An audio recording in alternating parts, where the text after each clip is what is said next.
আসসালামু আলাইকুম। সবাই কেমন আছো? ফুডি কর্নারে সবাইকে স্বাগত। আজকে আরও একটা নতুন রেসিপি নিয়ে তোমাদের সামনে হাজির হলাম। আজকের রেসিপিটা মাছের একটা দারুণ স্বাদের রেসিপি। কিভাবে শীতকালীন সবজি দিয়ে সুন্দর জ্যান্ত মাছ রান্না করা যায় সেই রেসিপিটা আজকে তোমাদের সঙ্গে শেয়ার করলাম। আর এই মাছ রান্নাটা কিন্তু পুরোপুরি ইউনিকভাবে বানানো, যেটা দেখলেই বানাতে মন চাইবে আর খেতে কিন্তু অসাধারণ। তাই তোমরা কোথাও স্কিপ না করে পুরো ভিডিওটা দেখতে থাকো, অবশ্যই তোমাদের ভালো লাগবে। চলে যাব মূল রেসিপিতে।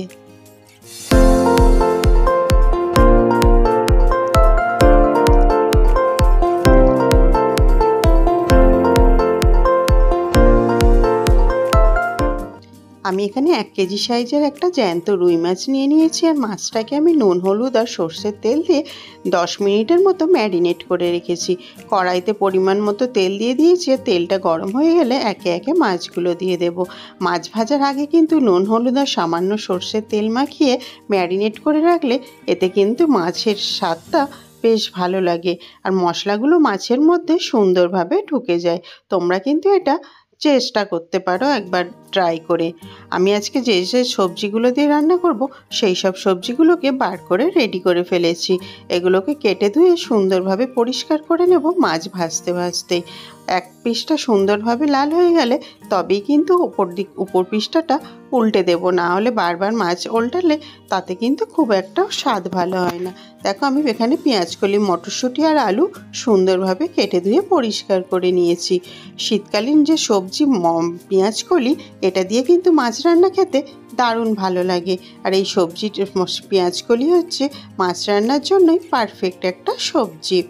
পেঁয়াজ রসুনটাকেও আমি কেটে নিয়েছি মিক্সিং জারের মধ্যে, আর এটাকে একটা সুন্দরভাবে পেস্ট বানিয়ে নেব। এরই মধ্যে আমার মাছ ভাজাগুলো কমপ্লিট হয়ে গেছে। ওদিকে কিন্তু সবজিগুলো কেটে ধুয়ে পরিষ্কার করে নিয়েছি। ওই মাছের তেলের মধ্যে কেটে রাখা আলুগুলো আর পেঁয়াজকলিগুলোকে সুন্দরভাবে ভেজে নেব মিনিট 2-এর মতো। যে কোনো সবজি যদি ভেজে রান্না করা হয় তাহলে কিন্তু তার স্বাদটা অনেক গুণে বেড়ে যায়, আর কাঁচা যে একটা গন্ধ থাকে সেটা কিন্তু চলে যায়। দেখো লাল লাল করে পেঁয়াজকলি আর আলুটাকে আমি ভেজে নিয়েছি। এবারে কিন্তু এগুলোকে তুলে নেব। খুব বেশি ভাজার আর কোনো দরকার নেই। আমি এখানে আর একটা কড়াই বসিয়ে দিয়েছি। আর কড়াইতে পরিমাণ মতো দিয়ে দেব সর্ষের তেল। সর্ষের তেল দিয়ে আজকে রান্নাটা করে নেব। ফোড়নের জন্য দিয়ে দেব সামান্য কালো জিরে। তোমরা চাইলে কিন্তু এখানে গোটা জিরেও ব্যবহার করতে পারো।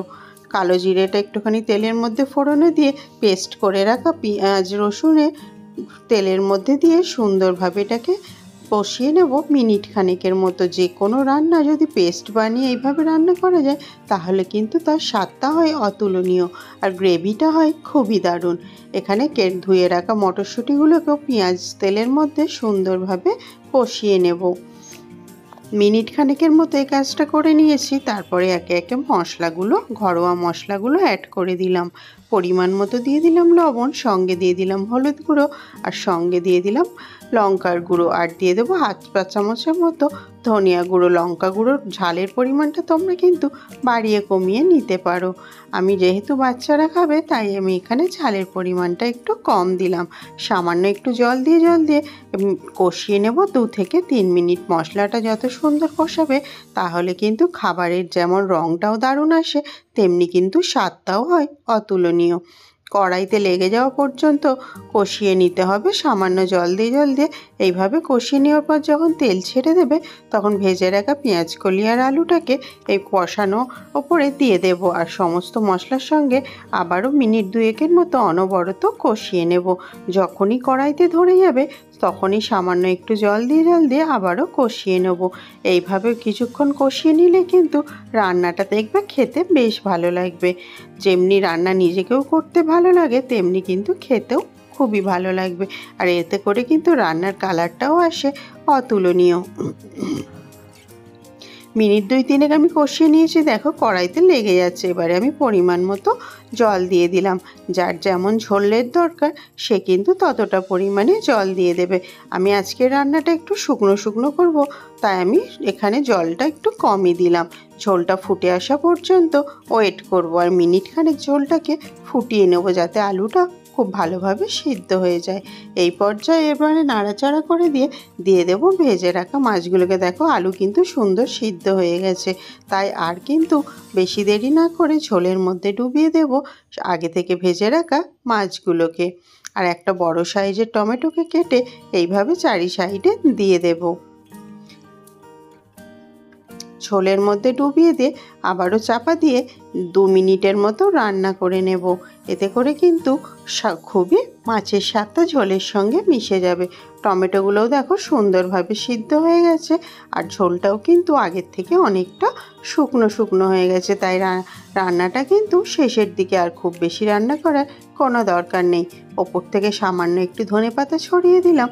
আর তোমরা চাইলে এখানে ভাজা জিরের গুঁড়োও কিন্তু অ্যাড করতে পারো, আমি কিন্তু এটা দিতে ভুলে গিয়েছিলাম। চাপা দিয়ে গ্যাসের ফ্লেম অফ করে রেখে দেব মিনিট 2 মতো। মিনিট 2 পর খুলে দেখলাম, দেখো ঝোলটা কিন্তু আরোই শুকনো হয়ে গেছে। আর এই রেসিপিটা কিন্তু শুকনো শুকনো খেতেই বেশি ভালো লাগে। তোমরা চাইলে কিন্তু ঝোল রাখতে পারো। আর এটাকে আমি একটা প্লেটের মধ্যে সুন্দরভাবে সার্ভ করে নিলাম। এখান পর্যন্ত যদি তোমাদের রেসিপিটা ভালো লেগে থাকে তাহলে কিন্তু অবশ্যই একটা লাইক দিও, আর কমেন্ট করে জানাতে ভুলো না আজকের এই মাছ রান্নাটা তোমাদের কেমন লেগেছে। আর তোমরা যদি এরকম নতুন নতুন রেসিপি পেতে চাও তাহলে কিন্তু আমার চ্যানেলটিকে অবশ্যই সাবস্ক্রাইব করে পাশের বেল আইকনটি অন করে দিও, যাতে ভিডিও দেওয়ার সঙ্গে সঙ্গে নোটিফিকেশান পৌঁছে যায়। আমাদের কিন্তু পেটের খিদের থেকে চোখের খিদেটা একটু বেশিই থাকে, তাই যে কোনো রান্না যদি দেখতে ভালো লাগে তাহলে কিন্তু সেটা খেতেও বেশ ভালো লাগে। তাই খাবার আগে যদি প্লেটটাকে একটু সুন্দরভাবে সাজিয়ে নেওয়া যায় তাহলে কিন্তু নিজের কাছেও খুবই ভালো লাগে। আজকের রেসিপিটা এখান পর্যন্তই, দেখা হবে পরের রেসিপি।